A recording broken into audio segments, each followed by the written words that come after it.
Assalamualaikum, apa kabar hari ini? Ibu harap kalian semua dalam keadaan sehat.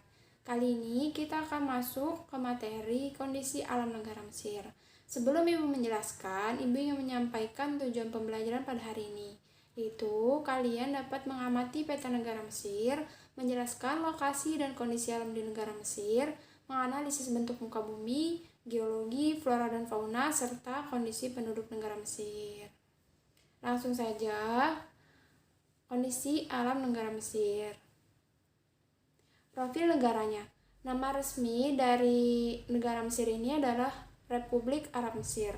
Bentuk negaranya adalah republik, ibu kotanya Kairo. Luas wilayah dari negara Mesir ini adalah 1.1998 km persegi. Lagu kebangsaannya Beladi Beladi, bahasa yang digunakan adalah bahasa Arab. Presidennya adalah Abdul Fattah As-Sisi dan mata uangnya adalah pound Mesir. Lokasi negara Mesir berdasarkan letak astronomis dan geografis. Negara Mesir yang berada pada benua Afrika ini di bagian utaranya berbatasan dengan Laut Mediterania dan di bagian barat berbatasan dengan Libya dan di bagian selatan berbatasan dengan negara Sudan. Di bagian timur terdapat Laut Merah.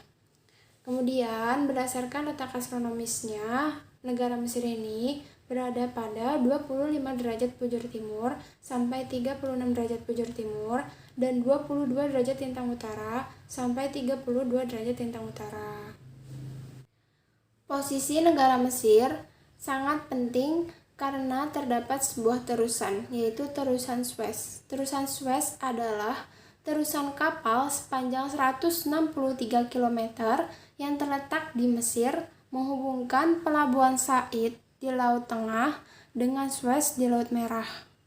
Sebelum ada terusan Suez ini, perjalanan dari Eropa menuju Asia dan Australia harus melewati pantai barat Afrika dan pantai selatan.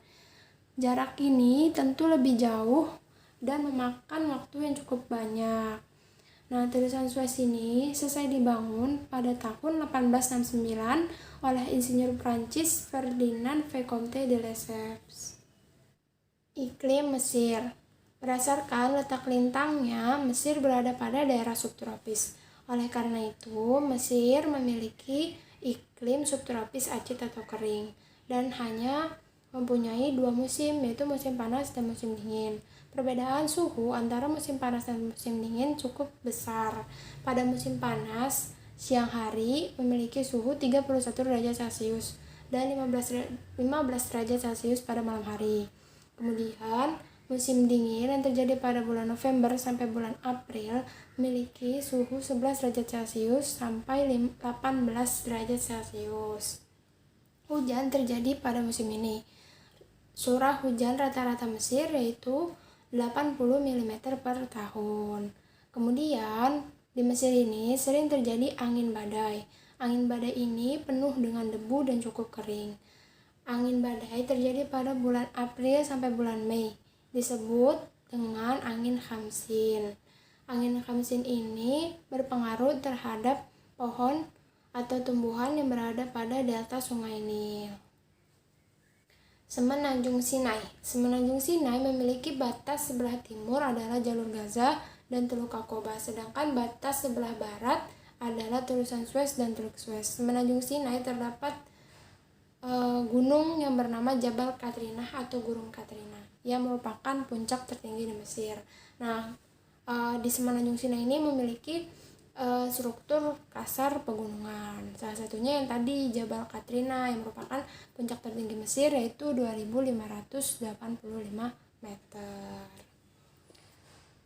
Gurun Barat atau Gurun Libya merupakan bagian dari Gurun Sahara.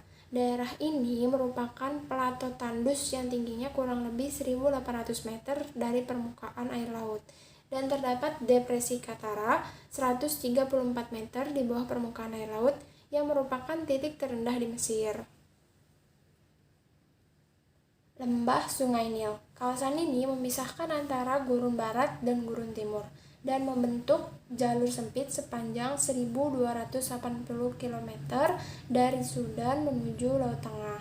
Nah, di kawasan ini terdapat Danau Neser yang terbentuk akibat dibangunnya Bendungan Aswan, yaitu bendungan terbesar di Mesir. Seperti itu. Nah, Sungai Nil ini merupakan sungai terpanjang di dunia. Selanjutnya, Gurun Libya atau Gurun Timur. Daerah ini membentang dari daerah lembah Sungai Nil hingga Laut Merah. Sebagian besar wilayah ini merupakan plato yang gersang. Di sepanjang pantai timur Mesir, terdapat rangkaian pegunungan yang sempit dan puncak tertingginya adalah Jabal Sayed, yaitu tingginya 2175 meter. Delta Sungai Nil. Delta adalah endapan yang berada di muara sungai, biasanya berbentuk segitiga. Delta Sungai Nil terbentang dari Kairo hingga Laut Tengah, sepanjang 160 km, dan dari Iskandria ke Port Said, sepanjang 250 km. Daerah ini sebagai tempat pemusatan penduduk di Mesir. Geologi Mesir. Jenis material tambang yang mendukung perekonomian negara Mesir yaitu minyak bumi, fosfat, biji besi, dan mangan. Daerah gurun barat yang kering ternyata banyak mengandung minyak bumi. Kemudian terusan Suez dan lepas pantai Sinai juga banyak mengandung minyak bumi. Kemudian mangan terdapat di semenanjung Sinai, biji besi terdapat di Bendungan Aswan. Selanjutnya, flora dan fauna di negara Mesir. Fauna di negara Mesir yaitu terdapat elang, kuda Nil, buaya, dan gazelles. Kemudian, flora di negara Mesir. Karena Mesir ini tidak memiliki hutan, jadi banyak tumbuh yaitu pohon daerah kering tropis seperti pohon lontar, palma, kayu putih, akasia, dan berbagai macam bunga seperti bunga lili, teratai, dan jasmin. Lanjut, kita masuk ke kondisi kependudukan.